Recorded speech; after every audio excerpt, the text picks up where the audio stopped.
Bueno, nosotros le vamos a hablar sobre el metabolismo del colesterol. Mi equipo está conformado por Cristian Benoist, Fernando y yo, servidor. Como primer punto les voy a hablar sobre el colesterol, que está presente en cada célula del cuerpo humano, forma parte de todas las membranas celulares. También lo podemos encontrar como un producto típico del metabolismo animal y se puede encontrar, por ejemplo, en la yema del huevo, en la carne. Se puede dar de dos formas, que es por alimentos o por producción en nuestro cuerpo de otros metabolismos. También constituye hasta el 50% del revestimiento aislante, que son, estas son las células nerviosas, como por ejemplo que es la vaina de Melina, que es rodeada por las células nerviosas. En esta imagen les presento los 27 carbonos que contiene el colesterol, para que lo recordemos y lo tengamos pendiente. Tiene varias funciones. Una de ellas es que es precursor de la vitamina D. También almacena el colesterol para convertirlo en diferentes hormonas, algunas glándulas endocrinas que son las suprarrenales, los ovarios y los testículos igual. También es importante porque fabrica lo que es la bilis, que es un precursor muy importante.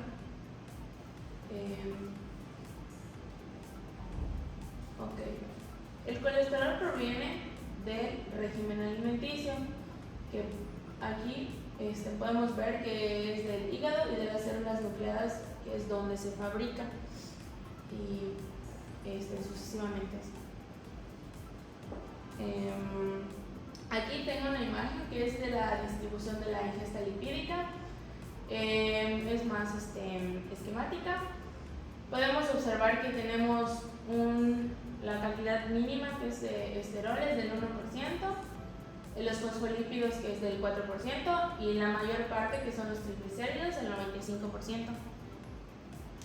Igual en el siguiente, aquí es una forma esquemática de mostrar lo que es el colesterol, que es esta parte que vemos acá, y los fosfolípidos, que es esto de acá.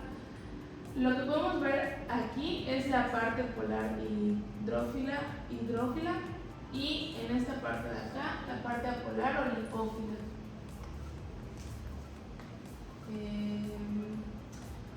También tenemos la formación de esteroles del colesterol, que son los destinos del colesterol, hasta donde va a llegar el colesterol para sus funciones.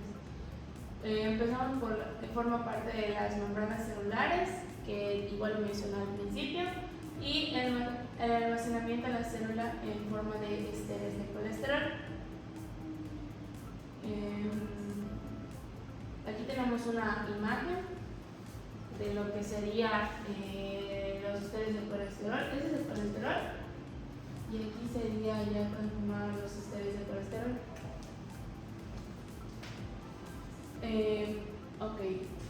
Fuentes y destinos del colesterol corporal. La biosíntesis del colesterol se lleva a cabo en el retículo endoplasmático, todas las células. Aquí podemos observar un pequeño esquema, que este es el colesterol total, y ese es donde van a estar las fuentes. Por ejemplo, es la pérdida de piel o tracto gastrointestinal. También está lo que es transformado en sales biliares, que es lo que le decía que es un precursor importante de ello, para el crecimiento, en la síntesis endógena y también en la dieta.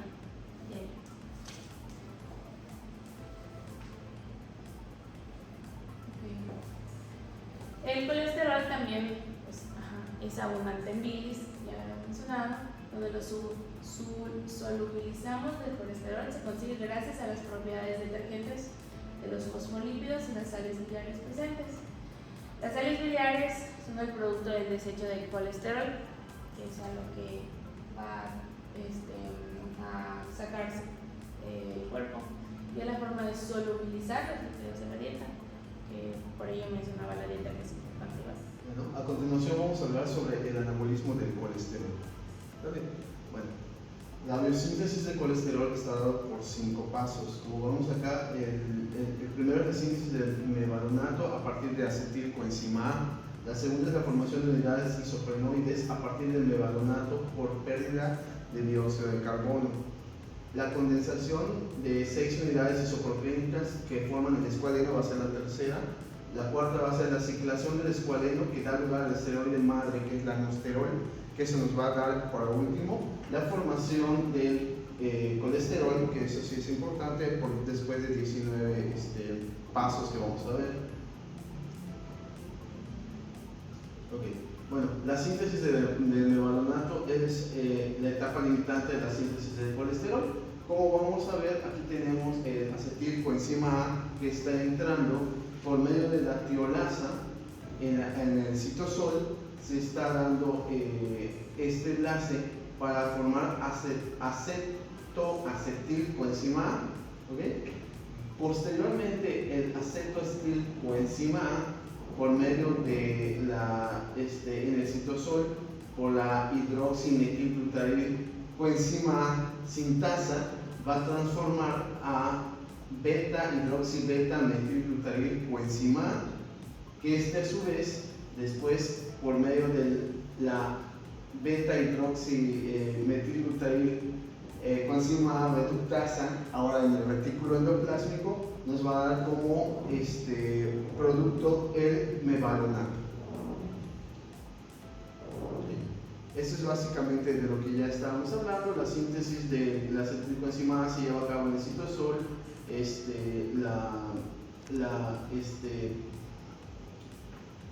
Las sintasas en el citosol, pues a partir de la síntesis del colesterol, es la enzima que va a dar pues, en los cuerpos cetónicos a partir de la mitocondria, y va posteriormente, primero va la sintasa, después va la reductasa, que es la que va a unir la membrana del retículo endoplásmico y genera ya el mevalonato, que es lo que nos interesa tener, que es el principal punto de control de la síntesis de lo que va a ser el colesterol. Bueno, vamos a activar el mevalonato. Una vez que ya lo tenemos, entonces ahora ¿qué vamos a hacer? Vamos básicamente a estarle metiendo fosfato. ¿De qué manera lo vamos a estar agarrando? Del ATP, del trifosfato de adenosina. Primero vamos a tener por medio de vamos a tener el mevalonato, por medio de una quinasa va a entrar un trifosfato de adenosina y va a donar un grupo fosfato, el cual se va a unir al mevalonato y va a formar el 5-fosfomevalonato. Posteriormente, pues se vuelve a hacer esto por la misma quinasa, entonces volvemos a tener otro grupo fosfato y ya tenemos el 5-pirofosfato mevalonato. Tenemos otro de nuevo, pero ahora ya no se va a unir de este lado, sino se va a unir al tercer carbono y vamos a tener ahora el 3-fosfo-5-pirofosfomevalonato. Si se dan cuenta es el 1, 2, 3, el tercer carbono, y después 4, 5, que es lo que viene de este lado, que es lo que nos está dando. Claro. Bueno, si se dieron cuenta, utilizamos 3 ATPs para convertir el mevalonato a 3-fosfo-5-pirofosfomevalonato. ¿Okay? La conversión del mevalonato a 2 unidades activadas de isopropeno. ¿Okay? Ahora ya tenemos aquí el 3,5-pirofosfomevalonato. Entonces ahora lo que vamos a hacer, vamos a dividir. ¿Cómo lo vamos a hacer? Dándole haciendo la pérdida de un fosfato por la pirofosfomevalonato descarboxilasa, que es lo que nos va a dar 2 isoprenos activados. Uno va a ser el isopentil pirofosfato y el otro va a ser el 3,3-dimetilalil pirofosfato. ¿Okay? Los isopropenos se obtienen por reacciones de cabeza-cola. Aquí ya tenemos 2. ¿Okay? La condensación de los isopropenos activados. ¿Okay? Los isopropenos activados reaccionan entre sí para formar isoprenoides. Aquí viene algo muy importante porque vamos a estar checando la cantidad de carbonos que tiene. Hay 10 carbonos en el geranil pirofosfato y 15 carbonos en el farnesil pirofosfato. ¿Cómo se va a estar dando esto? De dimetilalil pirofosfato más un isopentil pirofosfato, vamos a tener una catalización perdiendo un fosfato por medio de preniltransferasa va a catalizar la condensación de cabeza-cola y nos va a dar un geranil pirofosfato. Posteriormente a eso se va a unir un isopentil pirofosfato por medio de la preniltransferasa, que igual va a ser una condensación de cabeza-cola, y al final vamos a tener un farnesil pirofosfato. Del dimetil alil pirofosfato, que vamos a tener 5 carbonos, se va a unir un isopentil pirofosfato con otros 5 carbonos, entonces ya vamos a tener 10 en nuestro producto. Se va a dar una condensación cabeza-cola por medio de la preniltransferasa y va a haber una eliminación de un pirofosfato. Eso nos va a dar el producto del geranil pirofosfato ya con 10 carbonos una vez que estos se unieron. Posteriormente a eso vamos a tener la condensación cabeza-cola de la preniltransferasa y se va a eliminar otro grupo de pirofosfato y por lo tanto vamos a ya tener un farnesil pirofosfato de 15 carbonos. Entonces, si se dieron cuenta, vamos a estar uniendo de 5 en 5 hasta llegar al farnesil pirofosfato de 15 carbonos. ¿Okay? Bueno, la obtención del escualeno. Okay.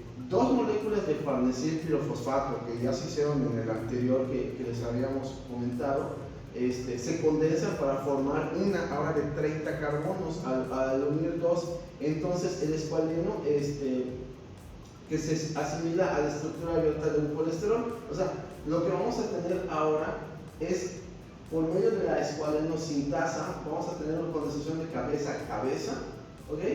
Del farnesil pirofosfato con otro farnesil pirofosfato, y vamos a tener un escualeno que básicamente ya tendríamos el colesterol, pero todavía no se ha dado, está en una estructura abierta y todavía no se ha ciclado. Ahora se va a obtener la ciclación del escualeno, el cual va a dar el esterol de madre, que es el lanosterol. Se adiciona un átomo de oxígeno para formar un epóxido, ¿okay? Como lo estamos viendo de esta manera. El otro átomo de oxígeno se reduce a agua a expensas de un NADPH. Los carbonos insaturados del epóxido quedan bien alineados para la ciclación y van a formar el lanosterol. Básicamente lo que tenemos es un escualeno 2,3 epóxido que se va a ciclar.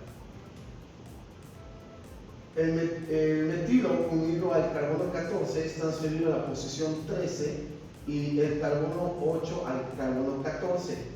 Si se dan cuenta, de este lado se encuentra abierto y ya cuando terminamos con el lanosterol ya se encuentran ciclados.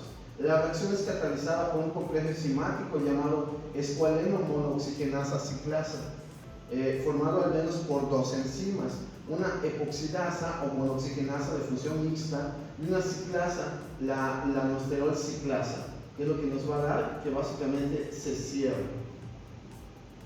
¿Okay? Ahora, la formación del colesterol. Ya tenemos el lanosterol, que es nuestra principal. Ahora, una vez formado una serie de reacciones que aproximadamente son 19 se llevan para la formación del colesterol. Fundamentalmente es la remoción de grupos metilos para la reducción de enlaces dobles.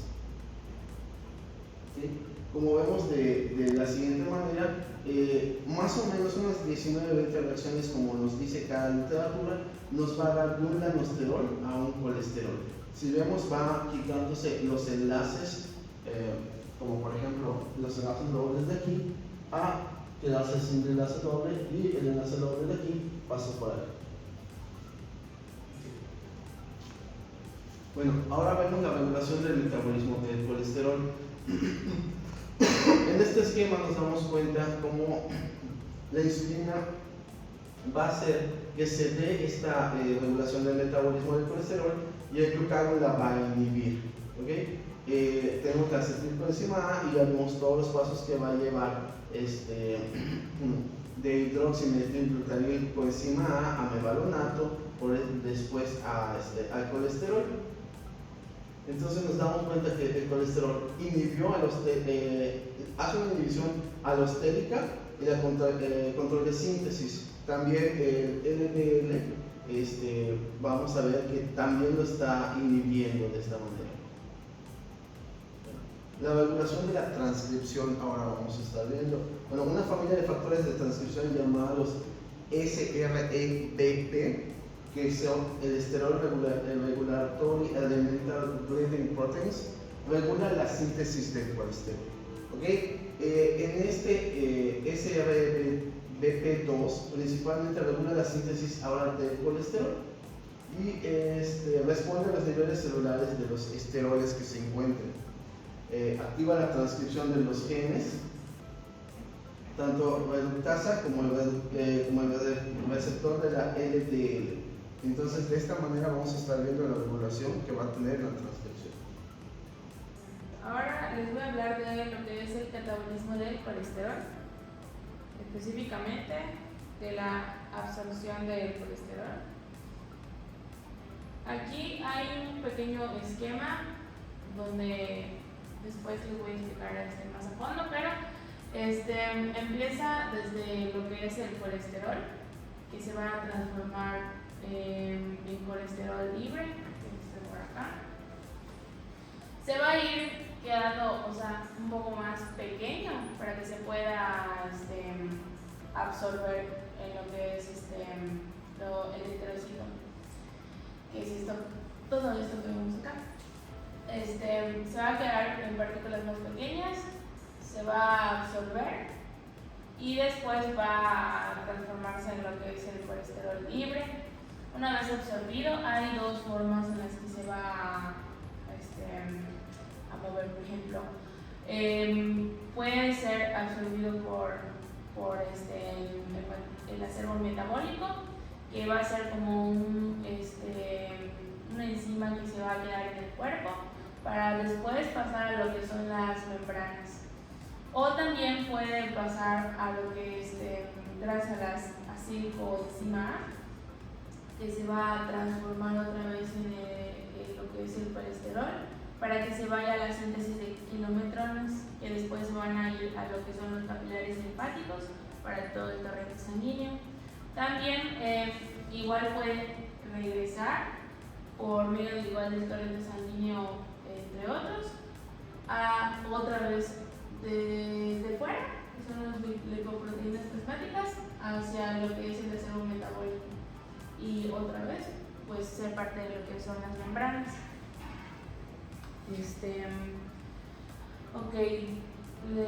Sobre la absorción intestinal, que es aproximadamente la mitad del colesterol requerido por el organismo sintetizado. Esto es provisto por lo que es la dieta, que es lo que nosotros ingerimos. Si decrece el colesterol ingerido con la dieta, aumenta la síntesis y viceversa, que también ya lo hemos visto. Los esteres de colesterol son hidrolizados por el enzima pancreático, que es el colesterol esterasa. En la luz intestinal forma lo que son las micelas o los ácidos biliares, que es lo que les había mostrado en el esquema anterior. Y el colesterol, los ácidos grasos, los dos monogliceroles, los dos lípidos de la dieta entran a los enterocitos por lo que es la difusión pasiva, que es cuando no requiere mucha energía para que pueda suceder esto. La absorción intestinal dentro de los enterocitos, en la parte del colesterol se reesterifica por la acción de la enzima acilcoenzima A, que es el colesterol aciltransferasa, ACAT. El colesterol se empaqueta con lo que son las TAC y los fosfolípidos, y después con la apolipoproteína B48 en kilomicrones, que son las partículas más pequeñas, para que se transporte ello. Los kilometrones transportan los lípidos de la dieta desde el intestino a la circulación en general, a través de la linfa, que es lo que vimos en el esquema, que se van hacia el torrente sanguíneo en partículas pequeñas. El ATP binding case, ABC, aunque la absorción del colesterol a nivel del intestino es un proceso controlado por difusión, existe un mecanismo para remover excesos de colesterol y esteroles. En la membrana luminal del enterocito existen proteínas transportadoras de la familia ABC. Es el ABC1, ABCG5 y ABCG8. Estas proteínas acoplan la hidrólisis de ATP al transporte del colesterol a la luz del intestino para su eliminación por medio de las heces fecales. Bueno, vamos a hablar sobre el transporte plasmático de colesterol, es decir, cómo el colesterol va a poder pasar a lo que es al torrente sanguíneo una vez que es absorbido por los enterocitos. Yo todo el proceso que explicó mi compañera. El colesterol va a ser absorbido y se va a transportar a los tejidos periféricos por medio de los kilomicrones, cuya apolipoproteína principal va a ser la B48. El colesterol se va a sintetizar predominantemente en el hígado, formando alrededor de 800 miligramos al día. También se puede formar, va a participar en el intestino, también se va a formar la corteza adrenal e incluso en las gónadas. Debido a que va a tener la función de formar incluso lo que son hormonas. El colesterol sintetizado en el hígado se va a transportar a los tejidos periféricos, pero como no se puede transportar por sí solo o como tal una molécula de colesterol, se tiene que unir a lipoproteínas que van a contener una apolipoproteína específica que es la B100 y va a formar lo que son las dos moléculas de VLDL, que son las lipoproteínas de muy baja densidad, y las LDL, que son las proteínas de baja densidad. Esas son las que pueden ser transportadas y altamente sanguíneo para llegar a los tejidos periféricos. Bueno, en la siguiente imagen podemos observar esto. El colesterol, como habíamos mencionado, para poder degradarse o ya sea hacer sus diferentes funciones, formación de hormonas o incluso formación de sales biliares, tiene que a veces esterificarse, ¿cómo se llama? Que de la molécula de colesterol va a sufrir lo que va a entrar un ácido graso sobre todo, coenzima A, para liberar la coenzima A y unirse este grupo de ácido a lo que es al colesterol, a la molécula de colesterol, por medio de la enzima colesterol aciltransferasa o lecitincolesterol aciltransferasa, ¿vale? Al final vamos a tener la molécula de éster de colesterol o colesterol esterificado. Las células también van a obtener su colesterol mediante un proceso conocido como endocitosis de lipoproteínas. Ya hemos mencionado cómo es que sale del enterocito el colesterol en forma de VLDL y LDL va a pasar al torrente sanguíneo para distribuirse hacia los tejidos periféricos. Bueno, estos tejidos periféricos van a recepcionar estas lipoproteínas que salieron del enterocito por medio de receptores. Aquí podemos observar, por ejemplo, la lipoproteína de baja densidad que tiene ésteres de colesterol. Como había mencionado, tiene lo que es la apolipoproteína B100 unida a esta. Va a llegar a lo que es a la célula y por medio de las vesículas cubiertas de clatrina va a ser el receptor que va a captar las LDL. Por lo tanto, la célula va a reconocer y por un proceso de endocitosis va a ser captada y va a empezar a entrar a dicha célula. Después, los endosomas van a adherirse e ir liberando poco a poco lo que son las lipoproteínas, degradando toda esa pared por medio de los lisosomas. Se van reuniendo hasta dar lugar a la liberación de aminoácidos, ácidos grasos y los ésteres de colesterol. El colesterol va a entrar a lo que es el retículo endoplasmático, donde vimos que va a sufrir los procesos como tal de la síntesis para ir a las diversas etapas y procesos que pueden generar, ¿sale?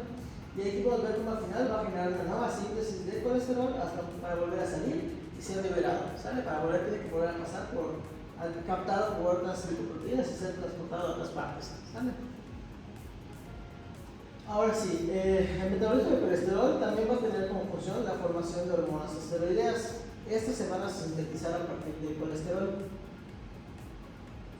El colesterol da origen a los 5 tipos de hormonas esteroideas principales, que son las glucocorticoides, las mineralocorticoides, los andrógenos, estrógenos y los progestágenos. Las hormonas esteroideas son hidrofóbicas, es decir, que no se llevan con el agua.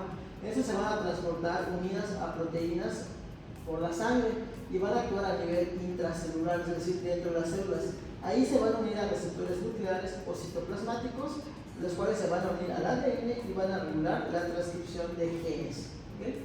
La síntesis de hormonas esteroideas se va a ver dada por enzimas que contienen el citocromo P450. ¿Okay? La progesterona, que es una de las hormonas principales o es precursora de otras hormonas, ¿cómo se va a formar? Bueno, a partir de la molécula de colesterol, por medio de una oxidasa de función mixta, unida a lo que es la citocromo P450 y con 2 NADPH, va a hacer que la colesterol se sufra una hidrólisis, es decir, que se retire agua y va a formar lo que es el 20-22 dihidrocolesterol. ¿Okay? Después, por medio de la enzima desmolasa NADPH, esta molécula se va a convertir en la pregnenolona, ¿okay? La cual va a pasar a convertirse en la progesterona por medio de la acción de otra enzima. Bueno, una vez que tenemos la progesterona, puede formarse, va a ser como que una derivación a otras hormonas, ya sea por medio de hidroxilaciones captadas por lo que es el citocromo P450, va a dar lugar a lo que es el cortisol o la aldosterona. Y si solo actúa, por ejemplo, lo que son el citocromo P450, va a formar lo que son los andrógenos. ¿Okay? Y esos andrógenos, a su vez, por medio de un proceso de aromatización catalizado por la aromatasa, que es una enzima, va a formar lo que son los estrógenos. ¿Okay? Aquí vamos a observar el colesterol, de acuerdo a la zona donde se esté, digamos, degradando, formando como tal, va a dar diferentes tipos de hormonas. Si vemos en la zona fasciculada, por medio del citocromo P450 de enzima, va a formar la pregnenolona, que va a ser el precursor de casi todas estas hormonas. ¿Okay? La pregnenolona va a pasar por varios procesos hasta formar lo que es el cortisol y la corticosterona. ¿Okay? En la zona glomerulosa, la pregnenolona va por varios procesos, va a formar lo que es la aldosterona, y en el caso de las zonas reticulares, la pregnenolona va a formar lo que es la androstenediona. Como he mencionado, igual vamos a ver cómo el colesterol va a dar lugar a lo que es la pregnenolona, que va a ser derivada de esa progesterona o oxidrilo pregnenolona, para ir formando en diferentes pasos hasta llegar a la formación de la testosterona, para luego convertirse por medio de una reductasa en dihidrotestosterona. ¿Okay? Y en el caso de los estrógenos, en el caso del estrógeno se va a formar el estradiol, que a su vez se puede formar la vez el estrón, y estos van a estar como que en un ciclo, ya sea entre la testosterona y la androstenediona, para dar yendo así con un ciclo que va a convertirse o viceversa como tal. ¿Sale? Bueno, ahora sí, hablando de la parte del catabolismo, vamos a hablar de la eliminación del colesterol. Okay. El núcleo esteroideo no se puede metabolizar hasta el dióxido de carbono y agua. ¿Okay? La eliminación del colesterol se va a realizar por medio de la bilis, como el colesterol, y también como ácidos o sales biliares. Las sales biliares, como vamos a mencionar, se van a formar a partir de la unión de ácidos con lo que son proteínas, ¿vale? Para dar lugar a lo que son las sales, que pueden ser primarias y secundarias.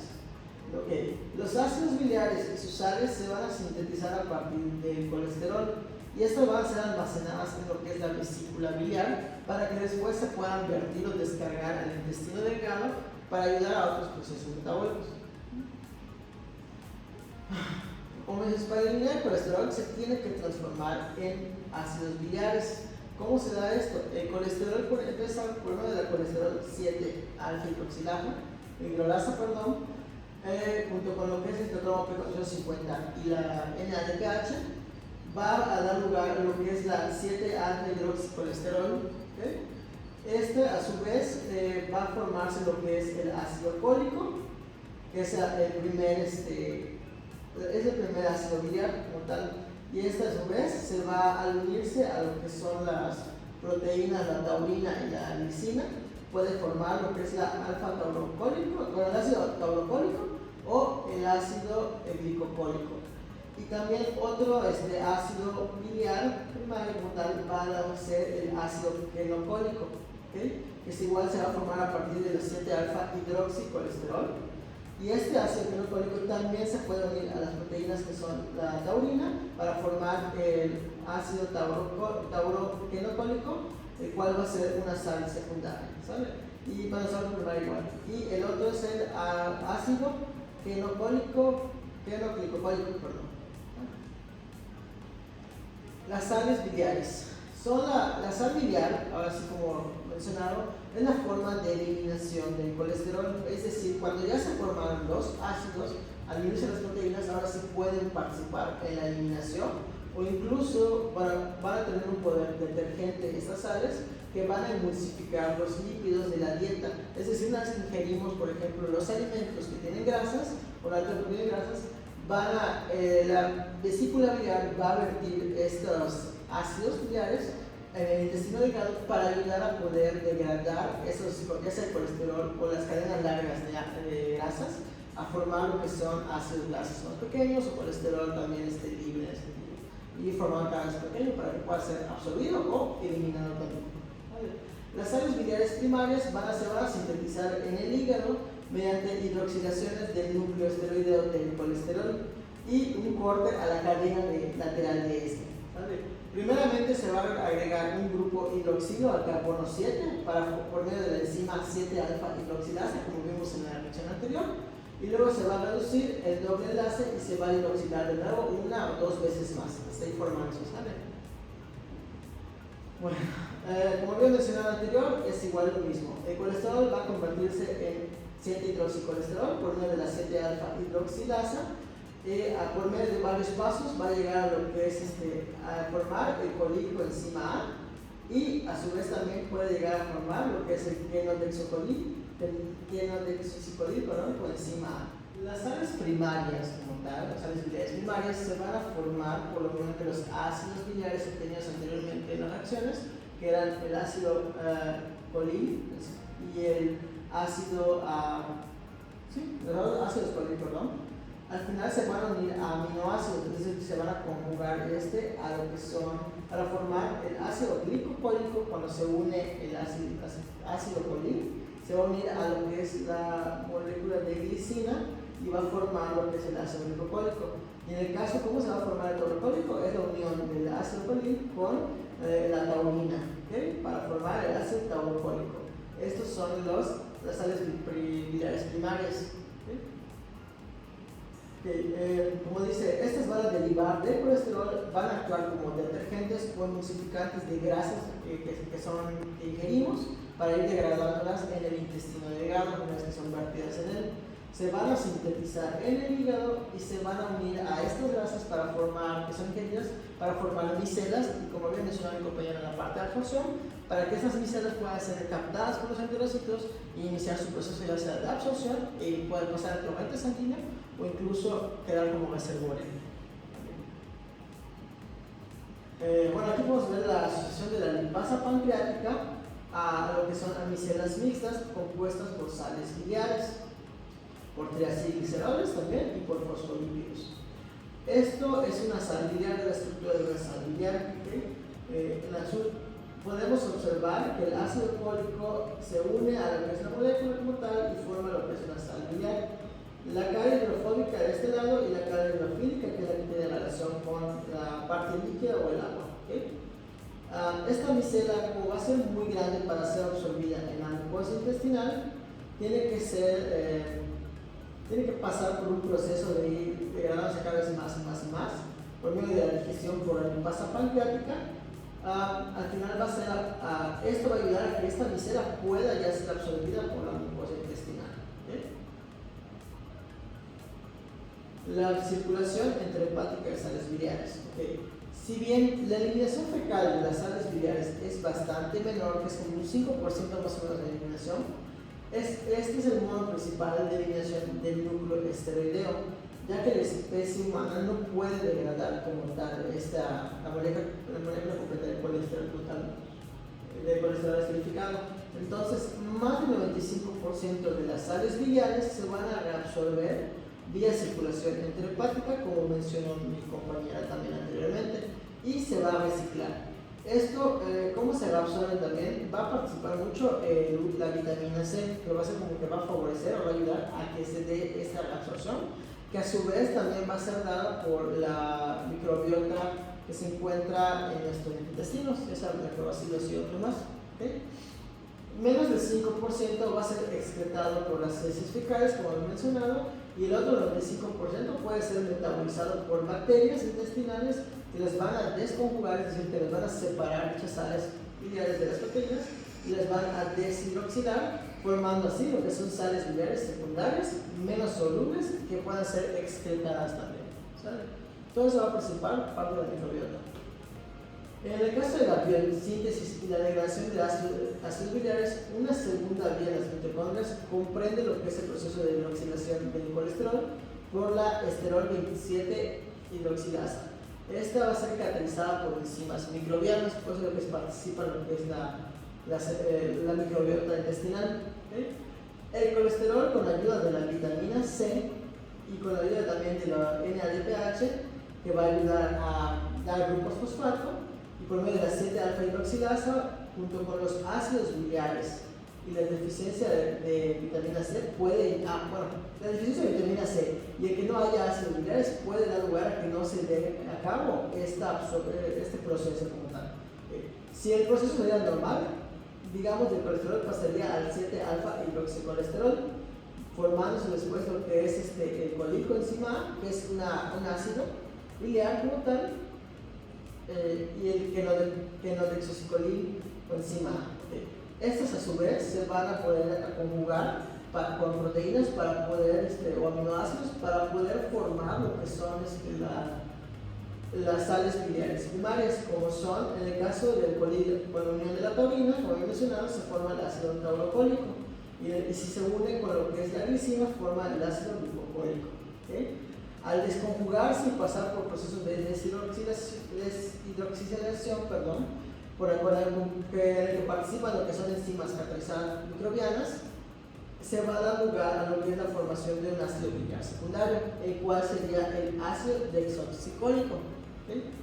Ahora sí, el otro ácido biliar primario, un ácido biliar, pero que es el quenodexocicólico, enzima A, va a formar lo que son, igual al conjugarse con aminoácidos, puede formar el ácido tauro-quenodexocicólico y el ácido pero en la sal biliar, glucoquenodexocicólico, al unirse con la glicina. Estos son los ácidos biliares primarios que se forman a partir de acá, ¿saben? Fueron sales biliares primarias. Después, por el proceso igual de desconjugación y por el proceso de deshidroxilación, va a formar lo que es el ácido litocólico, que es el ácido biliar, sal biliar secundaria. Esa va a ser dada, al final va a participar igual lo que son la microbiota intestinal, va a dar lugar al proceso de lo que es la desconjugación y la deshidroxilación, para formarse las sales biliares secundarias. Como bien mencionado, el ácido cólico va a dar al final al ácido desoxicólico y el ácido quenodexocicólico va a dar lugar al final al ácido litocólico, que son los primarios, a los secundarios. ¿Cuál va a ser la importancia biomédica de comprender el metabolismo del colesterol y el colesterol como tal? Puedo mencionar. El colesterol es importante porque se va a encontrar en tejidos y en el plasma sanguíneo también en forma de colesterol libre, o puede estar combinado junto con los ácidos grasos, formando lo que son los ésteres de colesterol, y a su vez va a ser transportado a través del torrente sanguíneo a las células mediante lipoproteínas, como había mencionado. Bueno, el lípido hepático es un componente estructural esencial de las membranas, porque como hemos visto anteriormente, la membrana tiene una parte fosfolipídica, por lo tanto también requiere las moléculas de colesterol o moléculas lipídicas para formar parte de dicha membrana, y a su vez protege a la célula. Lo que le va a dar la permeabilidad y fluidez también, a su vez también va a formar lipoproteínas plasmáticas que están allá en la membrana. También se va a sintetizar en muchos tejidos a partir del ciclicoenzima, como habíamos visto en la parte del anabolismo. Cuando no lo consumimos nosotros, o como en esa dieta, nuestro propio cuerpo va a poder formar o sintetizar colesterol a partir de que ciclicoenzima A y otros precursores como tal, llevando un proceso. ¿Okay? El precursor de todos los esteroideos en el organismo es precursor de varias hormonas esteroideas, como son los corticosteroides, las hormonas sexuales, así como también es precursor para la formación de las ácidos biliares, como acabamos de ver, y también puede ya formar lo que es la vitamina D, que es importante en el cuerpo. Se va a encontrar en alimentos de origen animal, como hemos mencionado, como son yema de huevo, carne, también en el hígado, los cerebros animales se pueden encontrar. Y a su vez el hígado también es el formador, o puede estar igual a la síntesis de colesterol nuevo, ¿sabes? O de síntesis nuevo. Y en el cerebro, pues también podemos mencionar que tenía funciones, como hemos visto, de recubrir las placas de mielina, ya que es un aislante. Las proteínas de baja densidad o las LDL plasmáticas son el vehículo que aporta el colesterol y los ésteres de colesterol hacia muchos tejidos importantes del cuerpo. El colesterol libre se va a eliminar de los tejidos por medio de las proteínas de alta densidad, o es decir, las HDL plasmáticas.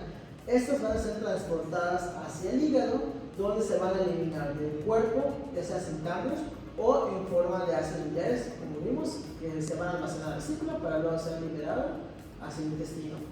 Y el colesterol también es un constituyente importante de los cálculos biliares. Entonces, es importante saber tener niveles adecuados de colesterol para que no se dé lugar a lo que es la hipercolesterolemia y a su vez no vaya a formar los cálculos que se encuentran en la vesícula biliar, que puedan obstruir dichos conductos y llegar a algo peor. ¿Okay? Su principal función en los procesos patológicos es como un factor de génesis de aterosclerosis de arterias, es decir, también el colesterol, como se pone en la sangre, si una persona tiene niveles elevados de colesterol, a veces el colesterol puede formar como pequeñas obstrucciones, ya que se van acumulando en las paredes de las arterias y formar lo que son. Y al obstruirlo, pues ya no va a haber una oxigenación adecuada, lo que puede formar incluso enfermedades como cerebrovasculares, enfermedades coronarias y vascular periférica, dando incluso hasta infartos en las personas. ¿Okay? En los pacientes puede ocurrir lo siguiente: como voy a mencionar, las concentraciones elevadas de lipoproteínas de baja densidad en suero, o puede haber también bajas concentraciones de lipoproteínas de alta densidad en suero. Es decir, al haber elevadas concentraciones, quiere decir que va a haber más colesterol de lo normal, porque va a estar transportado bastante, pero el cuerpo no lo está degradando. ¿Por qué? Porque cuando en el caso de que hubiera una baja concentración de las HDL, estas son las encargadas de enviar hacia el hígado y poder ser eliminados. Si hay una baja concentración de HDL, ¿qué puede pasar? Que ya no va a ser lo que se encuentra en el torrente sanguíneo, ya no va a poder salir ni de ahí ni de las células, ya no va a poder ser pasado a lo que es el hígado para poder ser eliminado. Entonces va a haber un incremento mayor de colesterol y es cuando puede dar lugar a lo que es la hipercolesterolemia. Esto empezó a ser diagnosticada y se le echó la culpa del colesterol dietario, es decir, a lo que nosotros ingerimos, especialmente en el contenido, lo que está contenido en la yema del huevo. Entonces se restringió el consumo de huevo a solo 2 o máximo 3 por semana. Pero después de varias pruebas, hacer varios estudios para confirmar la relación del colesterol con la yema de huevo, no existían evidencias positivas hasta el momento que establezcan esa relación que se ha dicho. ¿Por qué? Porque un huevo puede contener 1.5 gramos de grasas saturadas y de 2.5 a 3 gramos de grasas insaturadas. Pero además las grasas monoinsaturadas contribuyen a elevar el HDL, que es también llamado colesterol bueno. Por lo tanto, al elevar el HDL puede ayudar a que se pueda eliminar el colesterol más fácilmente del hígado o formar otras hormonas. ¿Okay? Y por último, pues debe mencionar que se va a absorber un 15% del colesterol consumido en los alimentos, y las personas sanas van a conservar un bajo colesterol, así consumen en exceso gracias a 3 mecanismos básicos. Por lo tanto, se van a sintetizar menos colesterol, absorben menos colesterol en el intestino y por lo tanto excretan más colesterol al intestino. ¿Okay?